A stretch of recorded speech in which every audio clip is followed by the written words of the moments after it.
मुख्यमंत्री चंपाई सोरेन, मंत्री आलमगीर आलम,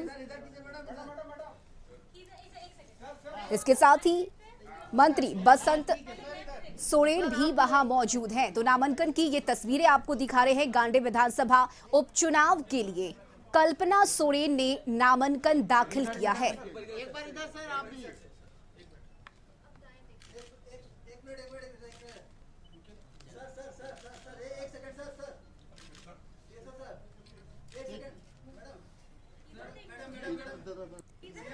तो शिबू सोरेन, वीबू सोरेन से कल्पना सोरेन ने आशीर्वाद लिया, जिसके बाद आज नामांकन के लिए पहुंची और इस दौरान मुख्यमंत्री चंपाई सोरेन भी मौजूद है। वहीं मंत्री बसंत सोरेन और INDIA के तमाम बड़े नेता नामांकन की प्रक्रिया में शामिल हुए हैं। और झारखंड संपादक अनुराग ठाकुर हमारे साथ जुड़ गए हैं। अनुराग जी, देखिए लगातार ये नामांकन की एक्सक्लूसिव तस्वीरें हम अपने दर्शकों को दिखा रहे हैं। कल्पना सोरेन पहुंची हैं नामांकन के लिए और मुख्यमंत्री चंपाई सोरेन इस दौरान मौजूद हैं। INDIA गठबंधन के तमाम बड़े नेता मौजूद हैं। जी रश्मि, बिल्कुल। जिस अभी थोड़ी देर पहले कल्पना सोरेन नामांकन करने पहुंचे हैं गिरिडीह के जिला समरनालय, और अभी मुख्यमंत्री चंपाई सोरेन भी यहाँ पहुंचे उनका साथ देने के लिए। उनके साथ मंत्री मिथिलेश ठाकुर, आलमगीर आलम, उसके बाद बादल पत्रलेख, मुख्यमंत्री बादल पत्रलेख, अभिषेक प्रसाद पिंटू, मंत्री बसंत सोरेन, तमाम लोग, सभी लोग उनके साथ मौजूद हैं। और जिस तरीके से कयास लगाए जा रहे थे कि इंडी गठबंधन के तमाम नेता मौजूद रहेंगे और सभी लोग कोशिश कर रहे हैं कि सभी लोग यहाँ रहें। और ये भी खबर आ रही है कि विधायक बेरमो विधायक अनूप सिंह और उनकी पत्नी, जो धनबाद की इस बार लोकसभा चुनाव की उम्मीदवार है, अनुपमा सिंह, वो भी यहाँ पहुंच रही है उनका साथ देने। तो कल्पना सोरेन यहाँ पहुंच चुकी हैं और अभी वो नामांकन कर रही है। अपने दर्शकों को एक्सक्लूसिव तस्वीरें भी हमने अभी दिखाया है। और अब यहाँ से रश्मि वो अपने चुनावी सफर की शुरुआत करेंगे। इससे पहले तो वो रैली को संबोधित कर रही थी या लोगों से बात कर रही थी, वो ठीक था, लेकिन विधिवत जो कहेंगे नामांकन करने के बाद ही चुनावी सफर उनकी शुरू होगी।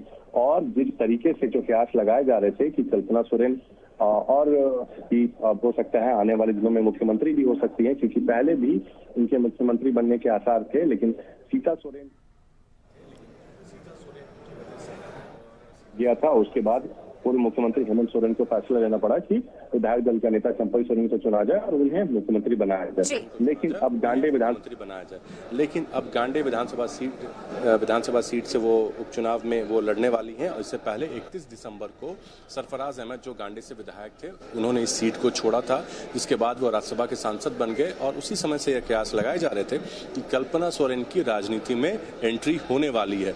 हमने भी अपने दर्शकों को कई बार बताया था कि जब पूर्व मुख्यमंत्री हेमंत सोरेन गिरफ्तार भी हुए तो उस वक्त भी ये कयास लगाए जा रहे थे कि हो सकता है कि इनकी एंट्री बहुत जल्द होगी। और यही हुआ भी। हमने अपने दर्शकों को भी बताया था और आज हम अपने दर्शकों को दिखा भी रहे हैं कि जिस तरीके से वो नॉमिनेशन फाइल किया उन्होंने, तमाम लोग उनका साथ देने के लिए यहाँ मौजूद रहे। गिरिडीह विधायक सुदीप सोनू, जो हनुमान की तरह उनके साथ लगे रहते हैं, क्योंकि उनका बहुत पुराना संबंध है पूर्व मुख्यमंत्री हेमंत सोरेन के परिवार से। हेमंत सोरेन से वो काफ़ी अटैच्ड हैं और इस वजह से वो कल्पना सोरेन के साथ हर सभा में, हर रैली में उनके साथ होते हैं और उनको छोटे भाई की तरह हैं, हमेशा उनके साथ होते हैं। और आज भी हमने देखा सुदीप सोनू उनके साथ मौजूद थे। राज्यसभा सांसद महुआ मांझी भी उनके साथ मौजूद थी और सभी लोग यहाँ पहुँच रहे हैं। अभी नॉमिनेशन की प्रक्रिया अंदर चल रही है। तो अब गांडे की जनता को तय करना है कि वो किसे अपना विधायक चुनते हैं। हालांकि बीजेपी ने दिलीप वर्मा को यहाँ से प्रत्याशी के तौर पर उतारा है इनके खिलाफ। इन दोनों में ही टक्कर अभी टक्कर होनी है, मेन टक्कर। तो अब देखने वाली बात होगी कि कल्पना सोरेन किस तरीके से उन्हें टक्कर देती हैं। हालांकि जो कयास लगाए जा रहे हैं और जो फीडबैक हमें मिल रहा है तो कल्पना सोरेन यहाँ काफ़ी मजबूत स्थिति में दिख रही हैं। और अभी थोड़ी देर बाद नॉमिनेशन होने के बाद वो यहीं पे समरनालय भवन के सामने एक ग्राउंड है, वहाँ पे रैली को संबोधित करेंगी, वहाँ पे लोगों से बात करेंगे। और अभी इस चिलचिलाती धूप में रश्मि, वहाँ पे कई कार्यकर्ता, जेएमएम के कार्यकर्ता और कांग्रेस के भी कार्यकर्ता यहाँ मौजूद हैं। जो आसपास के लोग हैं ग्रामीण क्षेत्र के, वो मौजूद हैं। वो यहाँ कल्पना सोरेन को देखने आए हैं, अपने भावी उम्मीदवार को देखने, भावी मुख्यमंत्री को देखने आए हैं, क्योंकि यही चीज़ यहाँ के गिरिडीह विधायक सुधीर सोनू ने कुछ दिन पहले कहा था कि आप विधायक नहीं चुन रहे हैं, आप सीएम उम्मीदवार चुन रहे हैं। तो ये बहुत बड़ी बात सुधीर सोनू ने कही थी। और इशारों में कुछ दिनों पहले चंपई सोरेन ने भी कहा था कि हो सकता है आगामी समय में कल्पना सोरेन राज्य की मुख्यमंत्री हो, क्योंकि जिस तरीके से वो मुखर होके लोगों से बात कर रही हैं, अपनी आवाज जन जन तक पहुंचा रही हैं। अनुराग जी, और कई बार हमने अपने दर्शकों को वो तस्वीरें भी दिखाई है, चाहे वो दिल्ली में रैली को संबोधित करना हो या फिर उलगुलान रैली हो, कल्पना सोरेन ने मुखर होकर हमेशा ही अपनी बातों को सामने रखा है। खास करके पूर्व सीएम हेमंत सोरेन के जेल जाने के बाद से ही कल्पना सोरेन राजनीति में एक्टिव हुई हैं और जहां जहां वो जा रही हैं लोगों का अपार प्यार समर्थन भी उन्हें मिलता हुआ नजर आ रहा है। जी बिल्कुल रश्मि, बिल्कुल सही कहा आपने। जिस वक्त से हेमंत सोरेन की गिरफ्तारी हुई थी उस वक्त से कल्पना सोरेन की राजनीति में एंट्री आप समझ लीजिए हो गई, क्योंकि हेमंत सोरेन का जो ट्विटर हैंडल था उस वक्त से वो उसे हैंडल कर रही हैं और डेली एक से एक कोटेशन, एक से एक शब्दों का मायाजाल बुनते वो शब्द लिख रही हैं, वो रचनाएं लिख रही हैं, यहाँ की लोगों का आभार जता रही हैं और नीचे लिख रही हैं कल्पना मुर्मू सोरेन। और उन्होंने कहा है कि जब तक पूर्व मुख्यमंत्री हेमंत सोरेन जेल से नहीं निकलते हैं तब तक उनका ट्विटर हैंडल वो ही हैंडल करेंगी। और इससे पहले कल उन्होंने अपने सास ससुर दिशुम गुरु शिबू सोरेन और अपनी सास रूपी सोरेन से भी आशीर्वाद लिया घर पे जाके, और दोनों ने उन्हें आशीर्वाद दिया भी। हालांकि अभी उनके छोटे देवर बसंत सोरेन भी उनके साथ मौजूद हैं उनकी हौसला अफजाई को लेकर।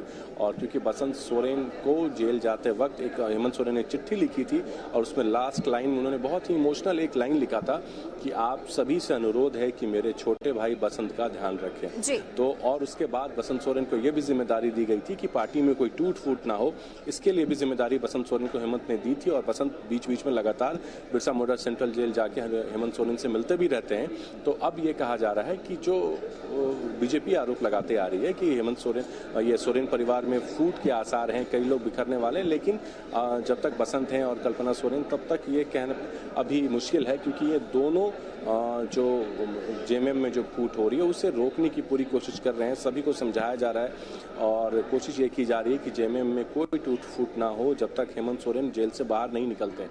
बहरहाल जो कयास लगाए जा रहे थे कि कल्पना सोरेन भावी मुख्यमंत्री हो सकती हैं, तो उसी कड़ी में आज पहला कदम कल्पना सोरेन ने रखा है और गांडे विधानसभा सीट के लिए उपचुनाव जो होने हैं उसमें अपना नामांकन दाखिल करने वो जिला समरनालय भवन गिरिडीह पहुंची हैं। और लोगों का अपार स्नेह प्रेम भी उन्हें मिल रहा है। और अभी से थोड़ी देर बाद, क्योंकि मुख्यमंत्री चंपई सोरेन भी यहाँ पहुंच चुके हैं और जस्ट समरनालय भवन के सामने एक ग्राउंड है, वहां पर रैली को भी संबोधित करेंगी और कल्पना सोरेन फिर लोगों के बीच अपने बिल्कुल अनुराग जी, देखना होगा कि अभी थोड़ी देर बाद जो रैली होनी है उसमें किस तरह से कल्पना सोरेन मंच से हुंकार भरती है। बहुत शुक्रिया अनुराग जी आपका तमाम जानकारी के लिए। तो गांडे विधानसभा उपचुनाव के लिए कल्पना सोरेन ने नामांकन किया और नामांकन के दौरान मुख्यमंत्री चंपई सोरेन, साथ ही INDIA गठबंधन के कई नेता मौजूद रहे। और इस बुलेटिन में अभी के लिए बस इतना ही। आप देखते रहिए कशिश न्यूज। नमस्कार।